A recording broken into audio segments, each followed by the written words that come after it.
So, thank you, Thomas, for the kind introduction. Dear ladies and gentlemen, it's a real pleasure to be here, and it's really also an honor to have the opportunity to talk to you. It's also to be actually my first time here in India, and I took some while also to get a slight idea about Delhi.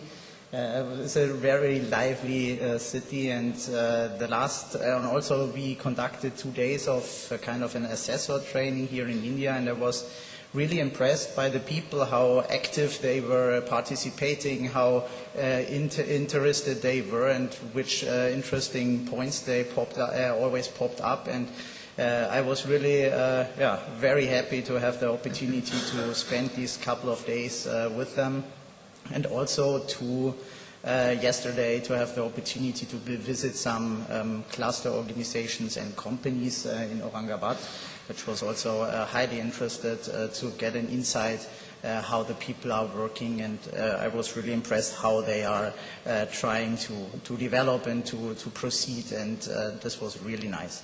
But first of all, or from my point of view, I want to talk a little bit about some success factors of Clusterland Upper Austria, but also want to draw a link where we collaborate with India, and where is a kind of maybe a possibility to benefit for both parts as well. So not just that I'm presenting a couple of slides what we are doing in Austria, and don't draw any link to India. So these are the slides I have or the things what I will focus on today. I give you some core principles where we stick on in Upper Austria, and also will talk about a project what we are running for a couple of years, a kind of a cooperative platform, an online tool, which is a very helpful tool for exchange and information, which is also relevant for partners and interested clusters in India as well. Before I want to go now I want to go in detail and give you some ideas about Upper Austria. Upper Austria is a very little area is a state in in Austria with about 1.4 million inhabitants, and it's more or less the center if it comes to industry production in Austria, and has also the highest export rate if it comes to product development. Clusterland Upper Austria is like the umbrella organization of 7 clusters and 2 networks. And these clusters and networks deal with different topics ranging from automotive, plastics, wood and furniture, health technology, mechatronics, human resources, and environmental technology. And we jointly manage our plastics cluster and our mechatronics cluster in a cross-border way with our friends and partners from Lower Austria, with Simone as well, and she will later on also present her cluster as well. And I think just to give you an idea, Clusterland Upper Austria has about almost 1,900 companies which are paying membership fees, so not just saying I write a nice letter and I feel linked to you in one way or the other, but really these companies have to pay for the participation in our cluster.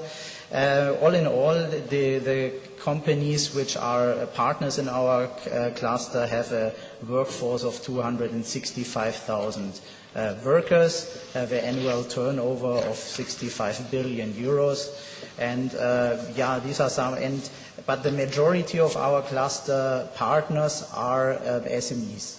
And actually here it depends also in which cluster you are partner. If you are in the automotive cluster, for instance, you are facing about 67% SMEs, whereas in the wood and furniture cluster or timber and furniture cluster we have more than 95% SMEs, or partly even or mainly even micro companies.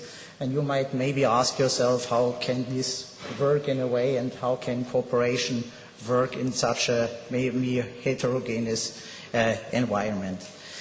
The way we are set up is more or less a matrix structure, and this matrix structure works in a way that on the one hand the clusters are structured alongside the whole value chain. So starting from like the basic basic product parts, up to recycling, keeping the OEMs in mind, also including research. So the overall value chain is covered, whereas specific issues like human resources or the topic of energy efficiency, which we see as a crucial issue, is like managed in a horizontal way, where we think all these networks, so human resources and resource efficiency, really have to deal or affect each cluster. So each cluster, if it's an automotive cluster or the ITC cluster at the end, is dealing with these issues, and consequently they are affected by our horizontal networks. I think, or I want to address one question. Where are we actually focusing on in Clusterland, Upper Austria? And now you might to ask yourself, what is this really? If you look at this, it might look like an apple. If you cut it, it might look like an orange. If you eat it, it might taste like a lemon. So at the end, you either feel completely mixed up, or you are wondering, well, we don't have a food cluster in our Clusterland, so why I'm coming up with such a strange slide to you. The overall thing is that we are really searching for cutting-edge new innovations. So we want to really look for really completely new ideas the companies are not able to deal with on their own. For this purpose, we bring them together and try to create kind of a cooperation and to develop new products. And I will tell you now in the next slide in detail how we will do this. On the one hand, we have a very sophisticated IT tool. We invested more than 1 million euro in setting up a CRM system. In this CRM system, we feed all our informations. We do like more than 1,500 company visits each year, and indeed, and then we put all the information about the companies, the challenges they are facing, the areas where they want to cooperate in it, and then try to identify other partners. Maybe after some while we see somebody with similar challenges, and then bring these two people together and try to initiate cooperative projects. So we try to know where are the challenges, and all in all we have, like in the upcoming years, initiated more than 400 cooperative projects, which are mainly in the field of really developing new products. And now you are maybe asking yourself again, like now you saw this strange apple and now it's combined with a coffee machine, so what do I actually want to address with this? We think that the real innovations are really happening not anymore in the horizontal or in the vertical axis of like the clusters, which are simply working alongside the whole value chain, but at the interfaces between different areas and different sectors actually. So when now our cluster managers and our project managers go out and find a problem in a specific sector, it does not mean that the solution can also be found in this sector. And I can give you a precise example. We had a problem in the automotive area. In this case, the doors were not closed in the way as the big automotive enterprises told us as they should work. And the companies we brought together in our network weren't able to handle it. And at the end, we found a solution from our wood and furniture cluster, because they have also a kind of producing these kind of cupboards and stuff like this, and they had a solution for it. But actually the question pops up, how do they interact with our other cluster organizations, and how do they find out that another cluster has a problem? And this is more or less the issue, that we have like all our clusters related or localized on one floor in one big building. The doors are open, but the only thing is we have just one coffee machine. And the thing is, all our company people or people in our cluster managers go to this coffee machine to get a coffee. And then they start talking about this topic with other people and say, okay, well, what are you working in? And they say, okay, I have these and these challenge to face. And then suddenly a person from another cluster comes up with a solution and say, maybe let's sit together, let's bring this and this company from the furniture cluster together with the other one. And I think this is a very interesting thing. So this is the point. to really develop cutting-edge ideas by bringing people from completely different areas and sectors together to come up with completely new ideas and solutions. And this is more or less one of our backbones, how we are working. It's not just a very sophisticated IT infrastructure, it is not just a very intense system process management where everything is more or less fixed, where who has to do what and where how it has to be reported, but there's also simply the point, go out to the companies and exchange internally with your partners.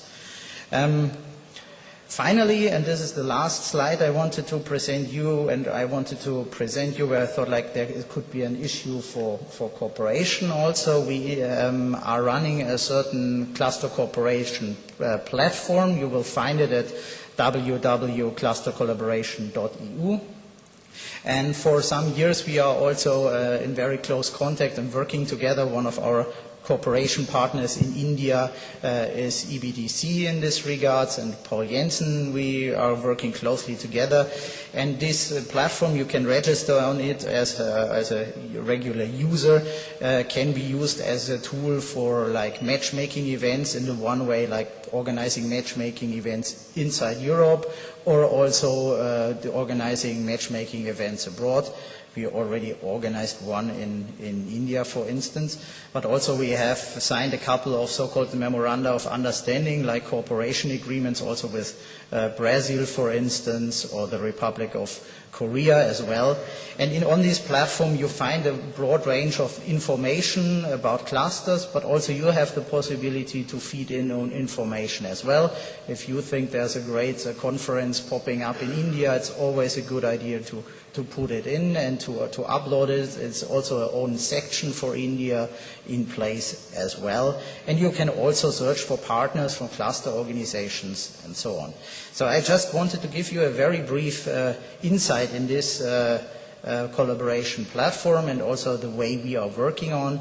And I think I don't want to spoil more time and just, would like to finalize my presentation so far. And I think I'm looking forward to having a lively discussion with all of you.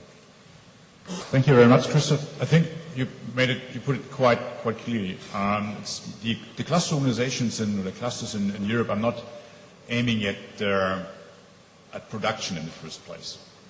The very first interest of the cluster organization is innovation, and it's just thinking out of the box. How do I turn an apple into an orange? This is the kind of thinking that underlies the strategy of a very successful cluster organization in Europe. So thank you for putting it that clearly. We would like to have this session as interactive as possible. Therefore, I would like to invite the audience to ask questions. Please, sir.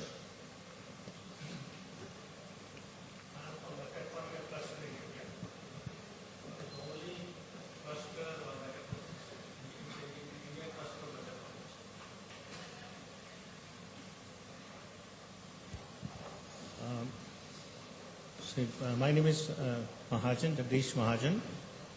I'm from the Indian cluster of Mechatronics called Mechatronica Cluster. I had the privilege of visiting cluster in Upper Austria, and I find it is one of the best clusters which is functioning. I spent a day there. I spent some time with Linz Center of Mechatronics and also Johannes Kepler University.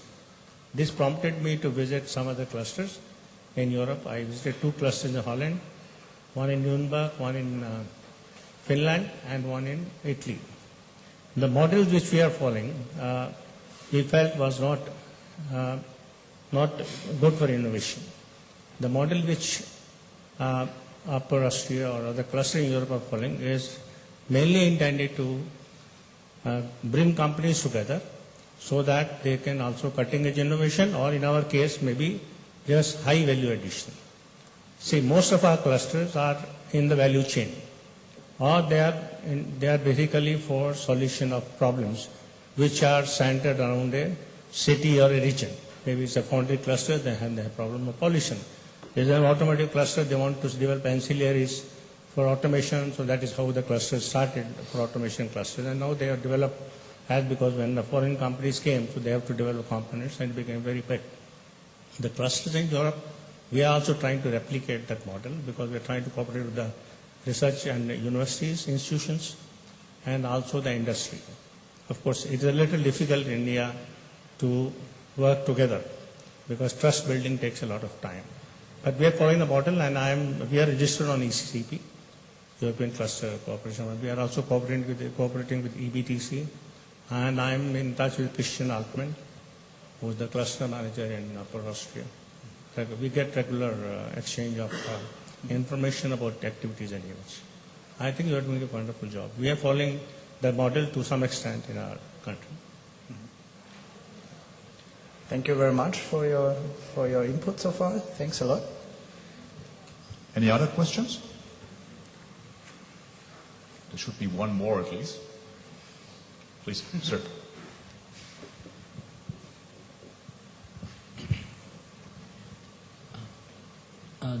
What we understand is the applications towards energy, environment technologies. For having this energy, environment technologies transferred, which financial business models that have been adapted in the cluster? Sorry, I didn't get the question. Our cluster is financed, or Clusterland Upper Austria is financed by about 74% by industry, and by about 25% by the state of Upper Austria.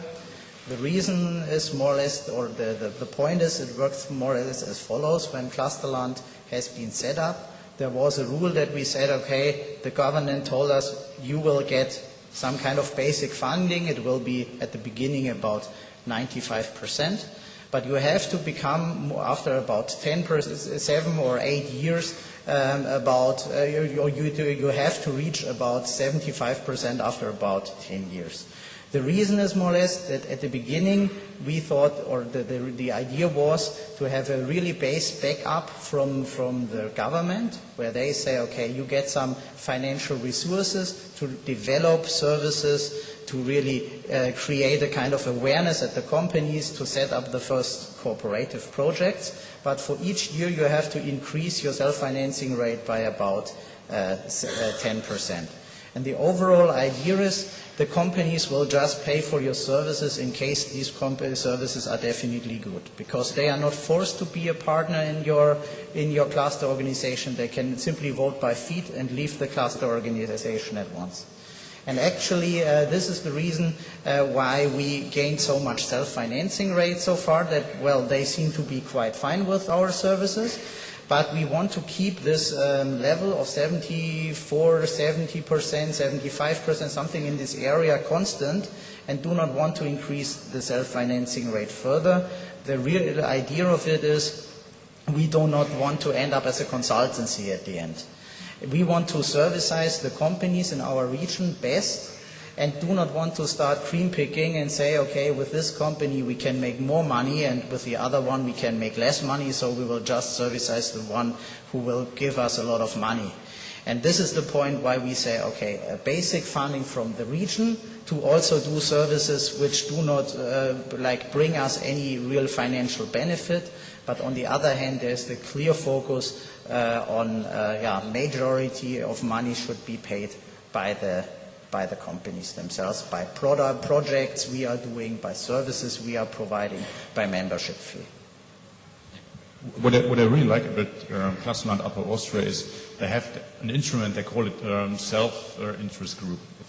Not self-interest group, but it's a working group. Let's put it like this. They organize working groups under a specific topic. The topic has been identified in discussions with the different cluster participants. So it could be, for example, energy efficiency in injection molding or something like that, just from the top of my head. And then the companies pay for participation in that working group. And so we end up with a working group consisting of 10 to 20 companies and research institutions who jointly work on that problem. And at the end of the working group, they have a solution, a product, a process, a service that can be implemented in those companies.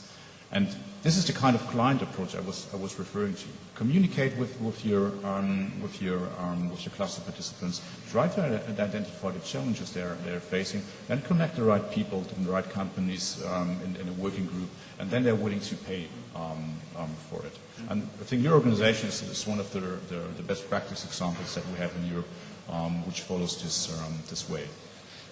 If there are no other questions for the moment, I would like to hand over to Nalip. Now we're moving from Austria a little bit to the north, to the beautiful city of Copenhagen. And Nilab will introduce the Copenhagen Cleantech cluster to us, and also talk a little bit about their projects and activities they do in order to develop their cluster. Nilab, please.